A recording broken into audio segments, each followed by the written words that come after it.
Your boy's moving to 7-4 and on his way to a bye. Could not be more excited with what happened this week. We'll talk about it all. Starting with the game that was a blowout. It was the largest spread of the week. The Jags are a complete train wreck. There's no way in hell you can start anybody here. I mean, sportsbooks had the Jags as the lowest scoring offense in the NFL this week. Came out to be true. They get the doors blown off them. You had no Tank Bigsby, so maybe ETN would have been viable. Nope, ETN's not useful. Doesn't matter if he's the only back. Gabe Davis gets injured, so now you only have Brian Thomas. You have no Kirk, you have no Gabe Davis. But unless Lawrence comes back sometime soon, I don't even want to start Brian Thomas in this offense. Evan Ingram also sees 7 targets. Maybe Ingram's viable just because everybody not named Taysom Hill is an absolute bum. Moving over to the Lions side of this, not a lot changes here. Obviously, this was seen to be the best offense in the NFL coming into this week. It's still the best offense in the NFL. I still honestly view Jared Goff as a week-to-week streaming option just because you're not going to have the rushing upside himself, and this is going to be a rush-first offense. But, I mean, obviously, Jared Goff absolutely blows up for underdog best ball teams this week with the 400 passing yards, 4 passing touchdowns. I mean, David Montgomery gets there with multiple touchdowns. Jahmyr Gibbs gets there with the touchdown. You go over to the receivers, Amon-Ra St. Brown. Off of 11 targets, the dude has 11 receptions, 161 receiving yards, 2 receiving touchdowns. Jameson Williams gets there as well. To be honest, maybe the only thing we can say is if somebody views Jameson as like a must-start option every single week based off this performance, I would probably take the opposite side of that and say to look to sell Jameson Williams high if your trade deadline hasn't passed. He's still the field stretching option that creates a lot of value to this offense. He creates space underneath, but not great in his own right. But obviously, you have a long touchdown, and when that happens, Jameson will ball out. Going over to the Baltimore Ravens, Pittsburgh Steelers here. Yes, the Steelers have arguably the best defense in the league, so the Baltimore struggles a bit. Doesn't change Lamar Jackson from being the QB1 rest of season. Doesn't change Derrick Henry from being a top 5 running back rest of season. The only thing that we can say really here that changes is maybe Mark Andrews slides back down, which was kind of expectations with Isaiah Likely coming back in. You actually see the snaps come down for Andrews down to 37 out of 61 snaps and down to 21 out of 36 routes run. That's all PFF data, of course. And then looking at Zay Flowers, he gets there at the end of the game with the touchdown, but Flowers has 39 receiving yards. He still remains a boom bust low and wide receiver 2 for me. Going over to the Pittsburgh side of things, obviously, congrats Steelers fans, massive win. Here, Najee Harris has the vast majority of usage as a rusher. Najee actually gets there as a receiver as well, which is very nice to see, right? Because it is a tough matchup in general. Jaylen Warren, however, does see 13 opportunities, so still kind of a split backfield where Najee has the majority of it. George Pickens is just the absolute alpha here. George Pickens gets the 12 targets off of 32 total pass attempts. And obviously, this is a spot where you want to be starting wide receivers against the Baltimore Ravens, so Pickens does extremely well. Going over to the Rams, nothing changes at all. We still know Matthew Stafford is a streaming quarterback week to week based off matchups. Stafford blows the hell up this game. So obviously the top end studs are going to perform incredibly well. I mean, we already know that every single touch effectively is going to get funneled through Kyren Williams, Puka Nacua, Cooper Kupp. The receivers absolutely go off. They're both still top 10 wide receivers rest of season. Nothing changes there. Kyren Williams is still a locked and loaded RB1 rest of season. Nothing changes there. He sees 42 out of 52 potential snaps. Going over the New England Patriots side of things, Drake May had been trending towards being more appealing based off the rushing upside and the fact that you expect these rookies to improve as the season goes on. May only has 27 rushing yards, so it's still like Drake May is just a weekly streamer based off matchup. Ramondre Stevenson actually sees a considerable amount of usage here. You get 24 total opportunities. The touchdowns there, so Ramondre doesn't have a great day fantasy-wise, but the usage is very encouraging. Still, most likely a running back 2 rest of season. And at the same time, looking at the receivers, there are just simply too many options here cycling through with Boutte, Douglas, Bourne, Jalen Polk. Not interested in any of the receivers. Hunter Henry, however, does look to be a low-end tight end 1, high-end tight end 2, as he has been with Drake May under center. Hunter Henry gives you the 9 targets. Going over to the Cleveland Browns, Looking at Jameis Winston, dear God, the man goes off. You have 395 passing yards, 2 passing touchdowns. And I know what everybody wants to go to the comment section and scream at me going, Mason, I told you, you clown. Cedric Tillman is a beast. Cedric Tillman's a top 12 wide receiver. How dare you? How dare you rank him so low? When we were saying that, you looked at the target volume and Jerry Jeudy and Elijah Moore had been seeing just as many targets with Jameis under center. And Cedric Tillman does take a back seat. Judy's the guy who blows up. Elijah Moore also blows up. Is this to say, oh my gosh, we all need to run out there and we all need to pick up Jerry Jeudy and start him right away and scream at Mason when he does not have him ranked as a locked and loaded starter? No. You probably shouldn't do that. Tillman, in my mind, is still the wide receiver 1 here in Cleveland. We've seen a larger sample than Jeudy, but Jeudy and Tillman are still incredibly close how we had them previously. Going over to the running backs, Nick Chubb, not viable. The issue is Chubb, you don't have any receiving usage, right? He doesn't have another target. Jerome Ford sees a ton of snaps, but obviously it's just the game environment. David Njoku remains a locked and loaded must-start tight end every single week. You get 9 targets for Njoku, which is one more than both Elijah Moore and Cedric Tillman. I'm going over to the Saints side of things. Now, this is what's so freaking interesting. So I'm going to pull back the curtain here. Obviously, if y'all haven't been watching the Flock League, you got to start. It's freaking hilarious. It's by far and away my favorite YouTube channel. Way better than this one. Literally look up the Flock League on YouTube. It's hilarious. But one of the developers on flockfantasy.com has the worst fantasy football team you could ever imagine. He was dead last in the league. He won 2 weeks ago against yours truly. Then he beat Avery from Domain last week. And this week he's taking down the number 2 seed in the league potentially because he threw Taysom Hill into the flex spot. Taysom Hill, absurd game. This has to be Taysom's best game of his NFL career. No, you get the 3 rushing touchdowns. You get the 8 receptions, 50 receiving yards. So as I go through and as I update my tight end rankings on the site, which I promise you are up to date rest of season ranks, will be posted on flockfantasy.com later tonight. Looking at how we rank Taysom going into the future, how the hell do I not immediately put him as a top 5 tight end rest of season? Based off the larger sample that we have with Bowers, Kelsey, Kittle, and McBride, maybe we put Taysom at tight end 5, but no tight end in fantasy football has anything close to this same type of ceiling. You have no Olave. You have no Shaheed. You have no running back here that's halfway interesting outside of Kamara. So for the love of God, I would love to hear in the comment section, you tell me where you put Taysom. Are you putting him tight end 2, tight end 3, tight end 1? The man drops 40 plus points, and he's the only weapon in this offense besides Kamara. But obviously in the comment section as well, you can actually find a link to Underdog Fantasy, where on Monday night, you're getting a free CJ Stroud pick, more than less than half a total yard if you use promo code FLOCK. And honestly, what I'd be looking to pair that up with is actually going to be Nico Collins to have more than 72.5 receiving yards for Monday night. It's a game environment where they probably don't have to throw the ball a ton, but Nico can get there literally off of 2 receptions. And yeah, that link is going to be in the comment section. It'll be in the description. Promo code FLOCK will give you that free CJ Stroud pick, a 50% deposit bonus up to $1,000, and a free team review in the live stream, which we're doing every single night.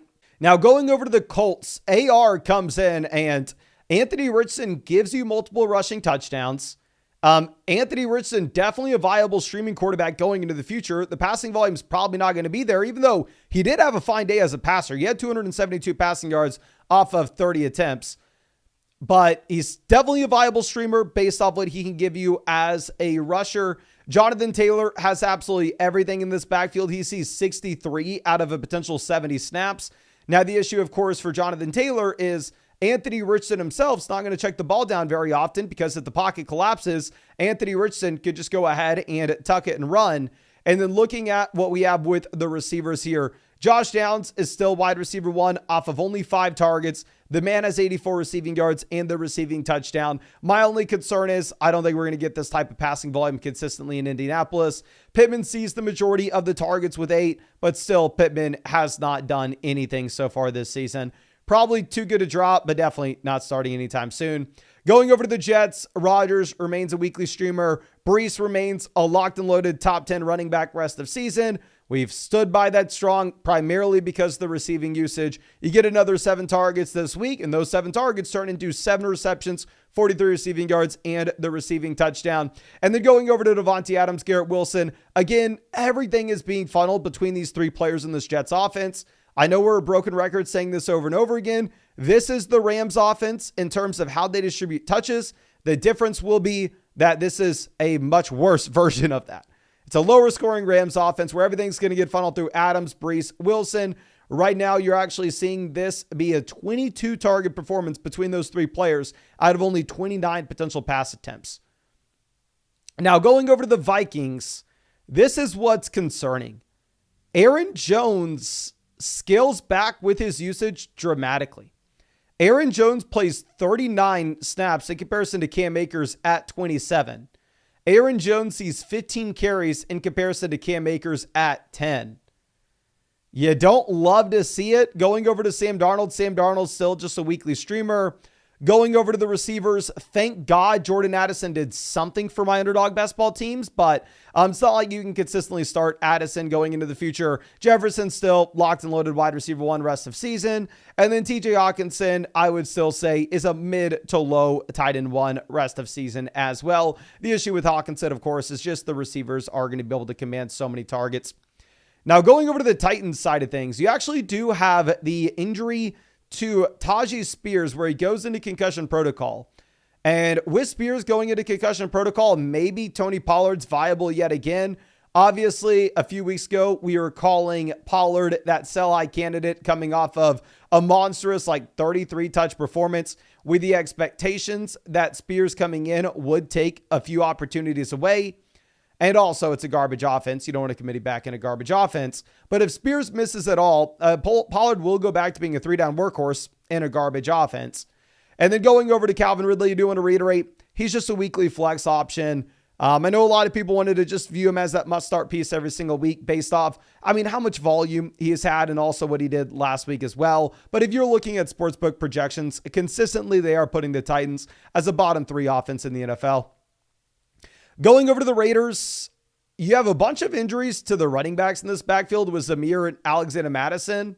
I don't even want to say, go pick up Amir Abdullah. No, nobody's interesting here at running back, garbage offense. Bowers, in my mind, probably cements himself as tight end 1 in fantasy. If you look at this chart from PFF, you'll see Bowers plays a career-high snap rate. Brock Bowers sees 16 targets. And what pisses me off more than anything in the world is how many teams that I decided to draft Sam Laporta in round 4 when I could have literally had Brock Bowers in round 10. It's embarrassing. It is probably the biggest mistake we made this year outside of Derrick Henry. Now, the Miami Dolphins will be the next team we're looking at. With Miami, we did call the Tyreek Hill bounce back here. Big thing that you were looking at is just sportsbooks telling us that this was going to be a great offense to get your Dolphins in your lineup. Tua is a viable streamer in matchups like this, of course. Achane, still a top 5 running back every single week. Zero hesitation. Tyreek Hill, a lot of y'all gave me crap, keeping him ahead of Garrett Wilson in the rest of season rankings this week. With Tyreek, you get the 8 targets. And I do want to reiterate, if you look at Tyreek Hill in games that Tua has fully played, you had the 26-point performance in week 1. Then you had 12, 13 points. And now what? Are we getting a 20-point performance this week? Tyreek Hill is not a top 3 wide receiver that you drafted him to be, but Tyreek Hill is still a low-end wide receiver 1 in fantasy that you have to start every single week regardless of the matchup. And Jonnu Smith's usage just continues to move higher and higher and higher, where Jonnu is a premium waiver wire pickup at the tight end position at this point. Going over to the Packers, very interesting game, obviously, against the Bears. Poor Bears fans, but Jacobs remains a 3-down running back that is in a good offense. You have to start him every single week. Jordan Love remains a tier ahead of the rest of the streamers. You start Jordan Love as a QB1 every single week. Going over to the receivers, Jaden Reed continues to get there somehow, some way. Y'all know we've called Jaden Reed that sell-high candidate a couple times now, based around the actual targets he sees in this offense. And yeah, looking at this man still does not get target volume, but gets there for anybody who has him in fantasy. He sees 2 targets this week, however, scores the touchdown, so he saves his day from a fantasy perspective. And then going beyond this, Christian Watson, Romeo Doubs, still are guys that you don't want to start. They are just options that could potentially spike any given week. Going over to the Bears side of things. Running back DeAndre Swift, Roschon Johnson are splitting this backfield 2 ways. Roschon has everything in the 2-minute drill. Roschon has pretty much everything on 3rd down. And Roschon does get some of the goal line usage. So I want to reiterate, Roschon remains a premium handcuff back. If Swift were to go down, Roschon is a must-start option. Swift still is a running back too. Definitely it's painful seeing the Roschon goal line role. Looking at the receivers here, it's still a situation where DJ Moore, Keenan Allen, Rome Odunze are playing every single snap. The personnel changes don't really change too much with the change with the offensive coordinator. You do have some life, though, where Caleb Williams looks better than he was previously. Interesting to see Caleb run the ball a little bit more as well. You get the 70 rushing yards for Caleb. And Rome is trending towards being the wide receiver 1 in this offense. You get the 10 targets. And since the bye week, Rome has continued to progress, which is what's typical with those rookie wide receivers. I know y'all are tired of hearing me talk about it, but it's just literally what happens.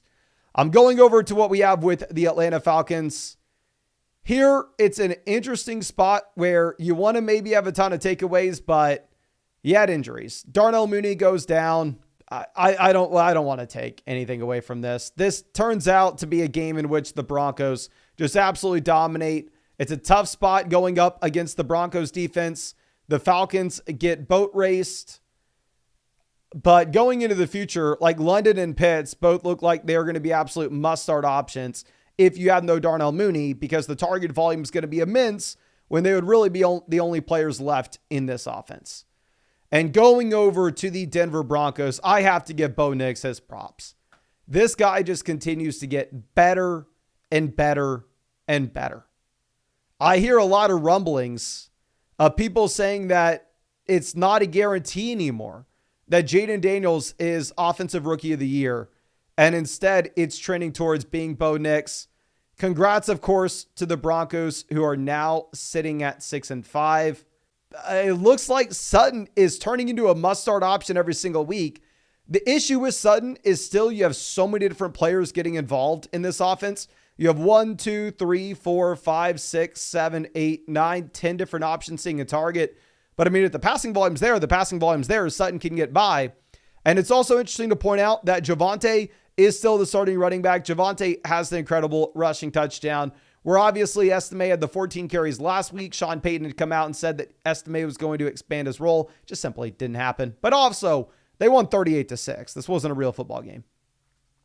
Now going over to the Seattle Seahawks.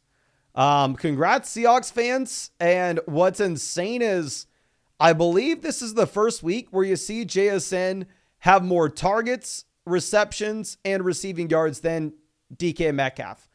Tyler Lockett has completely faded to the background at this point. Lockett sees 3 targets in comparison to JSN and DK Metcalf combining for 20. JSN looks like he is a must-start option every single week. I would still rank DK Metcalf as the clear wide receiver 1 here. And then also, obviously, Kenneth Walker, must-start running back every single week. Clear RB1. Nothing to really discuss on that front. Going over to the Niners, Brock Purdy continues to give rushing upside, which in my mind still elevates him ahead of the rest of the weekly streamers at quarterback. Obviously, it's a tough spot here for Purdy when you have no Kittle in this game. CMC plays every single snap. McCaffrey sees 59 out of 63 potential. And then going over to Jawan Jennings. Do we have to wave the white flag? I was saying that Deebo Samuel is an interesting buy low candidate to not give up on Deebo, blah, blah, blah, blah. This is back-to-back weeks here where Jennings comes through and he dominates the target share. Obviously, it's a little bit of a different environment in which you have no Kittle. But Jennings does see 10 targets in comparison. Jennings sees 11 targets in comparison to Deebo at 7. Jennings leads the team in receptions, receiving yards, and the receiving touchdown. So Jennings does look like he's closing in on being a must-start option every single week. Obviously, I'd lower expectations just a bit when Kittle is back in town. And then going over to the Chiefs, Mahomes, in my mind, still is in line with the streaming options. What's interesting is typically when you see these games really matter for the Chiefs, you actually do have Mahomes running the ball a bit more. Here you get no rushing for Mahomes this week. Kareem Hunt still has everything at the running back position, but the thing is, when you get Pacheco back in, then at that point, it is going to be much tougher to say. And then going over to the receivers, it is interesting to point out that Xavier Worthy comes away with the receiving touchdown. Does Worthy turn into some must-start option for me every single week? Probably not, right? We have seen the random spikes with Worthy in the past. And underlying this, you do only have 5 targets, and it really is spaced out across everybody.